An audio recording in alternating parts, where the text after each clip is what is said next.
Good morning! I got a new microphone yesterday, so this is a test of it. And granted, it's not as good as my previous setup, which was a high quality lav microphone into a Tentacle Track E, which records locally onto the device with embedded timecode. Then I have a timecode box on my camera, and then in post I can sync them up via timecode with 32-bit float and all of that, but sometimes I don't want to do all that. So this just is easier. It's a DJI Mic Mini. I got it on sale at Target for like 40 bucks, which is insane. So yeah, I want to see how it works. Something that I really hope this setup enhances is vlogging in the car, because this is not a particularly quiet car inside when you're driving, and so I've always struggled vlogging during it. Back in the day, I had a Rode video mic that I would like hold and use as a handheld mic. So I'm hoping that this will help fix that. I'm hoping. Grandma wants to swing into Home Goods real quick. I'm sorry, I just noticed this shopping cart and it looks like there's a face. Goodness gracious, is this not the tackiest thing you've ever seen in your life? One of my first big shocks as an adult was realizing how expensive trash cans are. What do you mean this is $100 actual dollars? You know, originally I thought like, wow, what a horrendous lamp. But the more I think about it, no, this is iconic. You know who would own this? A queen. Hey, so this is actually an insane thing.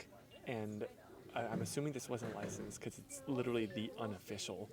That's a really weird thing to do for real people. The thing with Home Goods is it's just full of stuff. Like, why would a bunch of dogs in a Congo line? What is the purpose of this? What is it? It's just a thing to have until you die, and then your family needs to figure out what to do with it. Or throw it away. Oh! Yeah, everything's good. Nothing happened. Yeah, the only downside to this setup is I wish I could find a good little super compact tripod, like a plate that would go on the bottom of this camera. I love the little GoPro quick release plate, because with that, like, you can put the camera down on something and you can slightly adjust its tilt. With my R6, I don't have that, and the Arc Express plate means it will never sit down flat. It always is at an angle. So there's a Sammy's right by here. Oh my gosh, I was just in there and there was a pile of miscellaneous grip gear, and in that pile I found something I've been looking for so long, a chain grip. Now normally these retail for like $100, $115, right?